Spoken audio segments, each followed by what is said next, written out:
Bom, pessoal, então continuando aqui, né, só para a gente fazer algumas analogias, então a capacidade de troca de cátions, a gente tem a CTC efetiva e a CTC em pH7 ou potencial.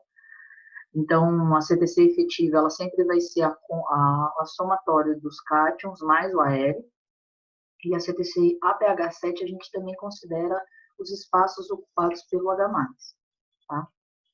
Então, aqui é uma representação que a gente tem, ó, né, areia, que são esses pedaços, né, inclusive em tamanho, é como se a areia ela não tivesse a capacidade de retenção, e a argila fosse os ganchos.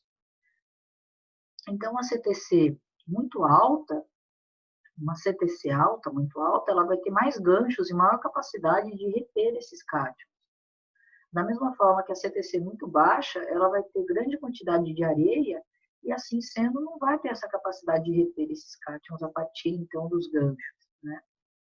Então, o Hélio do Prado, ele quem quiser acessar o site dele, né, que é pedologiafácil.com.br, ele tem um monte de enquete, de vez em quando eu levo para as nossas aulas, sobre, principalmente a parte de genes e morfologia de solo, ele é muito bom. Ele era o professor do IAC, se eu não me engano, né? Hoje ele tem consultoria pelo Brasil inteiro, sendo um professor muito renomado em relação ao tipo de solo, etc. Inclusive, tem alguns vídeos dele na internet sobre classificação de solos, tá? Bom, então, em relação a implicações práticas, né? De que adianta eu falar de CTC, CTA?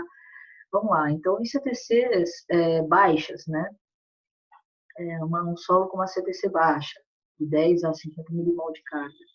A gente tem uma alta porcentagem de areia, então falta aqueles ganchos, né, para fixação dos nutrientes, cargas no geral.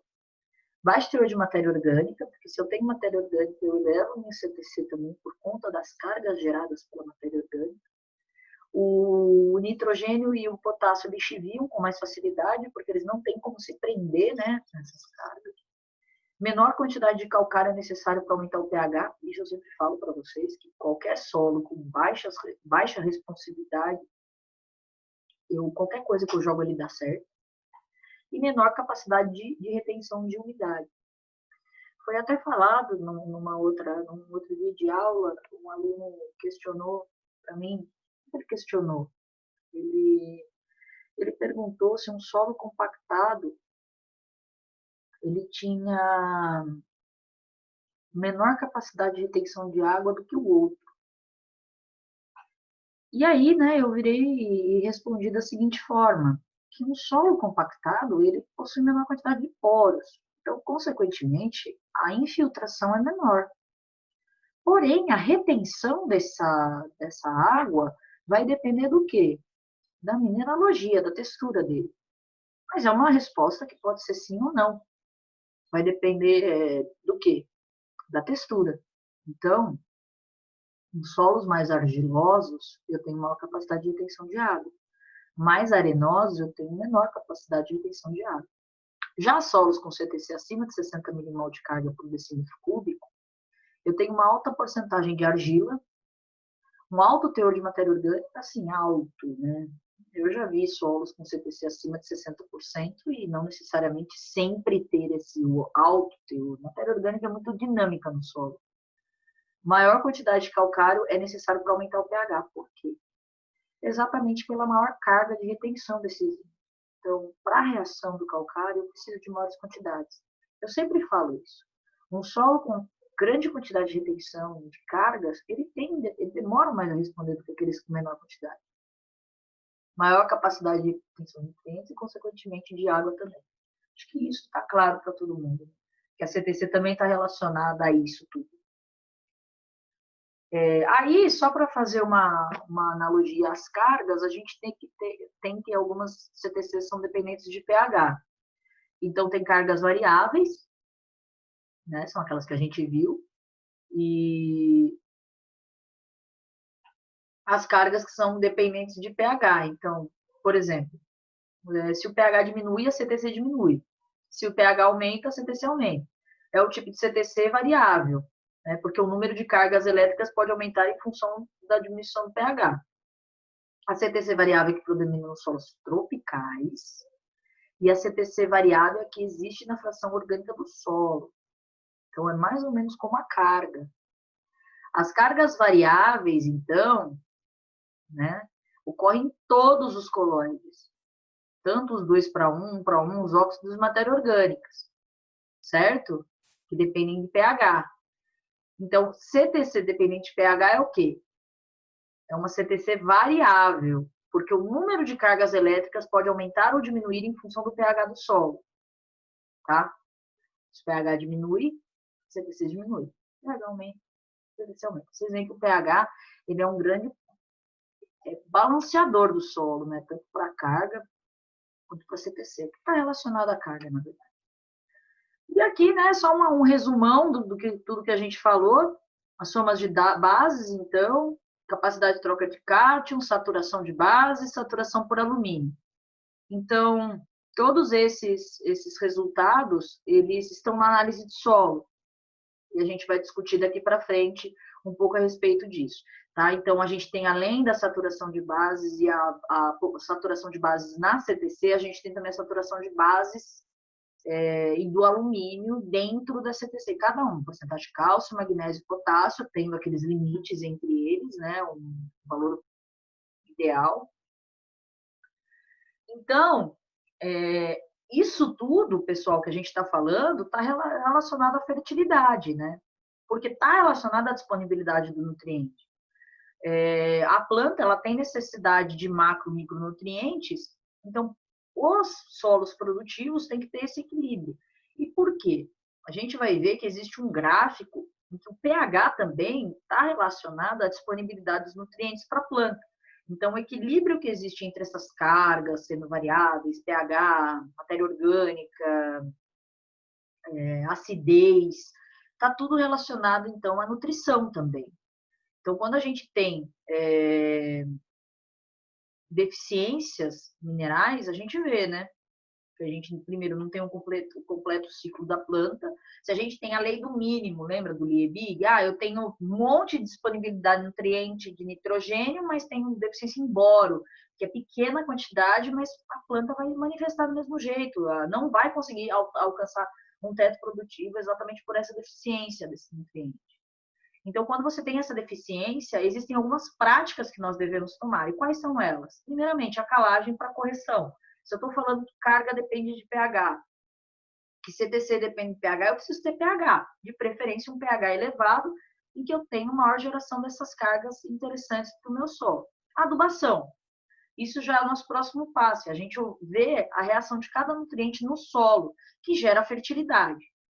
Então, a gente tem as adubações de correção, que seria de implantação, a gente tem a análise de solo, que faz uma adubação, de crescimento, né, que seria uma adubação mais para um ciclo inicial, e um de manutenção. Tudo vai depender da cultura, do ciclo dela, da necessidade dela e do objetivo que a gente tem. Então, basicamente, todos os nutrientes a gente ouviu falar aí, né? O nitrogênio, fósforo, potássio, cálcio, magnésio, enxofre, cloro, boro, zinco, manganês, ferro, molibdênio. E aqui até tem na apostila, já a apostila da Exalc, eu peguei, é uma estimativa de CTC, achei bem interessante esse cálculo, então vamos por partes aqui. Um xernossolo, lembra um xernossolo? O xernossolo é um solo extremamente fértil, mas ele geralmente é encontrado em climas mais frios, né? Não tão comuns no Brasil. Então, um xernossolo cultivado, né, Iowa, Estados Unidos aqui, pH 7, 20% de argila e 4% de matéria orgânica. Alta, né, a matéria orgânica. A argila dele, do xernossolo, geralmente são argilas 2 para 1, né, esmetita, vermiculita. São aquelas com 2 tetraédros de sílica e um octaedro de alumínio, então são mais reativas. Com CTC média de 800 milimol de carga por quilo. Dado bibliográfico. Matéria orgânica tem aproximadamente CTC de 2.000 milimols por quilo. Milimol de carga por quilo.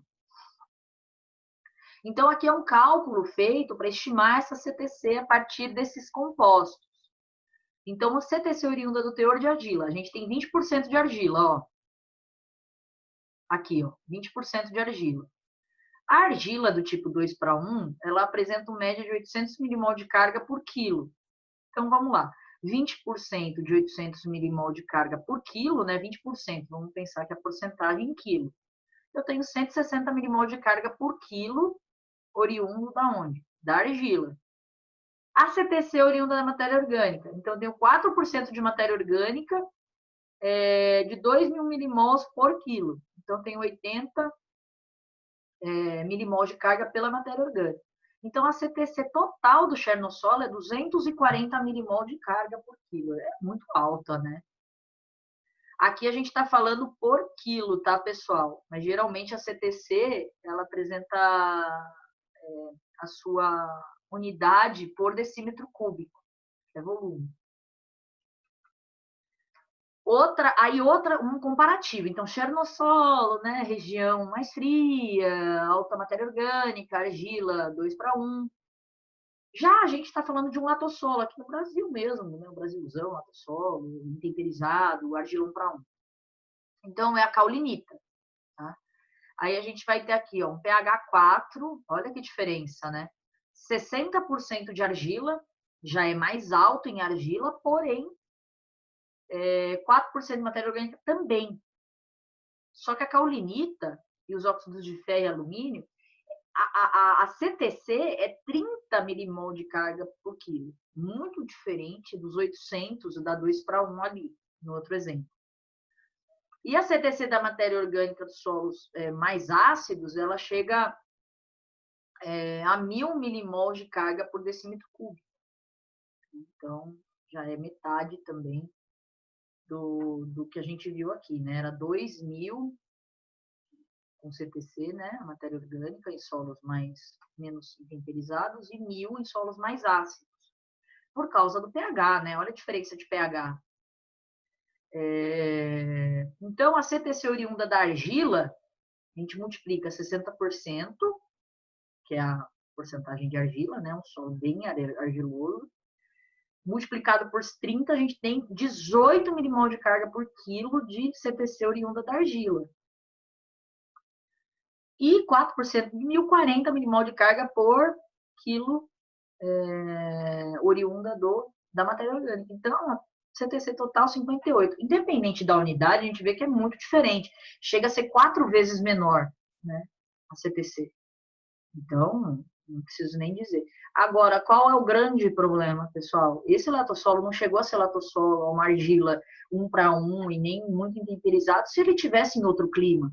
Então, um solo tropical, ele tem tendência a ter as argilas menos reativas, argilas mais intemperizadas, né? Aí aqui, eu peguei um exercício da apostila e eu queria que vocês tentassem fazer, tá? Tentassem fazer esse exercício e depois a gente passa aqui o resultado dele, tá? E só para fechar, então... Ai, pessoal, eu tinha colocado aqui... Eu vou mandar no grupo, tá? Eu mando no grupo hoje. Eu tinha colocado, eu acabei tirando, caramba. Acho que eu não salvei. Então, esse exercício, ó, vamos tentar resolver de acordo com aquele que a gente fez agora. Tudo bem? Vocês tentam fazer? Pega esses valores e multiplica e tentem responder essa questão aí. A gente faz juntos, tá joia? Obrigada, viu?